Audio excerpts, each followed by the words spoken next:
सार्थक क्लास बच्चों, आज हम देखेंगे क्लास 11 फिजिक्स में यूनिट 1 है विमीय सूत्र। ये बहुत ही महत्वपूर्ण टॉपिक है और इसी से रिलेटेड क्वेश्चन जो है वो एग्ज़ाम में पूछा जाता है। ठीक है, तो एग्ज़ाम के दृष्टिकोण से ये जो विमीय सूत्र है बहुत ही महत्वपूर्ण है ना। तो सबसे पहले हम इसमें देखते हैं बच्चे विमीय सूत्र क्या होता है। ठीक है, तो विमीय सूत्र को सबसे पहले परिभाषित करेंगे। तो वह सूत्र जो किसी भौतिक राशि के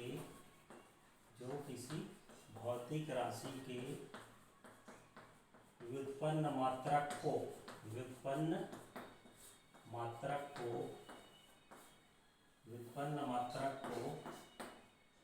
मूल मात्रकों के उचित घातों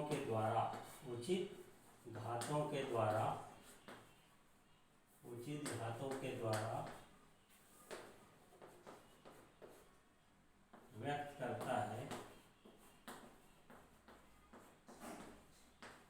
ऐसे सूत्र को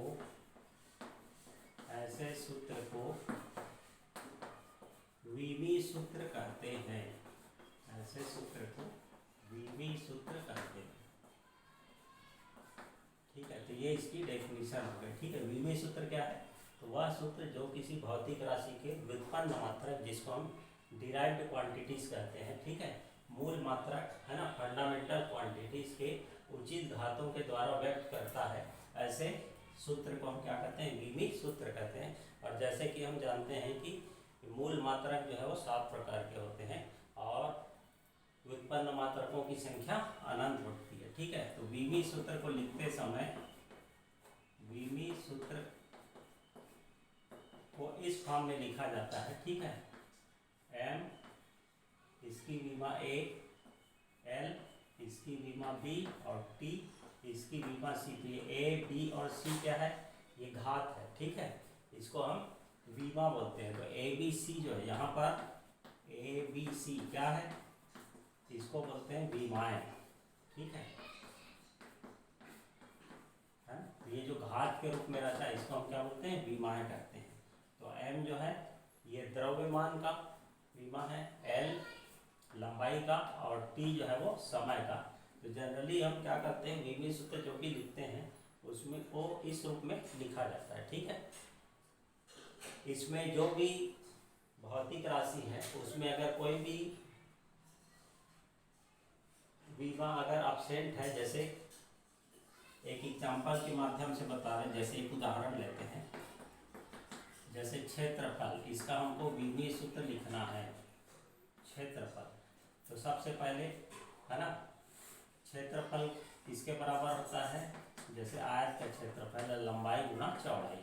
ठीक है, अब ये लंबाई की विमा क्या होगी? यहाँ पर l, चौड़ाई की विमा भी क्या होगी? यहाँ पर l।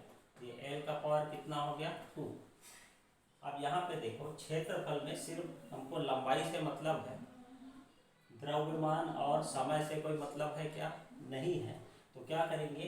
तो उस स्थिति में ये जो m की विमा है और t की जो विमा है इसकी घात हम लिख देंगे 0। ठीक है, तो क्षेत्रफल के जब विमीय सूत्र लिखेंगे तो यहाँ पर m की विमा है क्या? कुछ नहीं है, तो ये हो जाएगा m का पावर 0। ठीक है, l 2 और t है क्या? नहीं है, तो t की विमा भी क्या होगी? 0। ठीक है, तो इस प्रकार से क्षेत्रफल का विमीय सूत्र क्या होगा? m0 l² t0। ठीक है, इसी प्रकार से आयतन का भी लिख सकते हैं, है ना। तो आयतन जैसे घनाभ का आयतन होता है लंबाई गुना चौड़ाई गुना ऊंचाई। तो ये हो गया लंबाई गुना चौड़ाई गुना ऊंचाई। अब ये लंबाई l, चौड़ाई की विमा भी l होगी और ऊंचाई को भी विमा l होगी। ठीक है, तो ये हो गया l का पावर 3। अब यहाँ पर इसका विमीय सूत्र क्या होगा? m की विमा 0 क्योंकि m एब्सेंट है, l की विमा 3, t की विमा 0। ये किसका हो गया? विमीय सूत्र।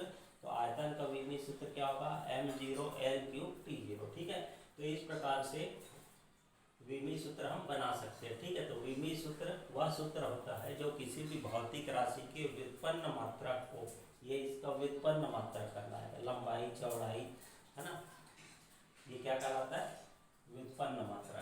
ठीक है, तो व्युत्पन्न मात्रा को मूल मात्रकों के उचित घातों के द्वारा व्यक्त करता है, ऐसे सूत्र को हम क्या कहते हैं, विमीय सूत्र कहते हैं। और विमीय सूत्र को जनरली इस फॉर्म में लिखा जाता है। ठीक है, यहाँ ए बी सी क्या कहलाती है, विमाएँ कहलाती है। जैसे क्षेत्रफल की विमा लिखना है तो क्षेत्रफल का सबसे पहले सूत्र लिख देंगे, लंबाई गुना चौड़ाई, तो लंबाई की विमा एल, चौड़ाई की विमा एल, एल पावर 2। अब ये एम और टी इसमें नहीं है तो दोनों की विमा क्या लिख देंगे, 0 लिख देंगे, और एल का पावर 2। इसी प्रकार से आयतन का लिखना है तो आयतन का सूत्र होता है लंबाई गुना चौड़ाई गुना ऊंचाई, तो एल इंटू एल, तो ये हो गया एल का power 3, m0 l cube t0। ठीक है, तो इस प्रकार से हम ये विमीय सूत्र के बारे में जान सकते हैं।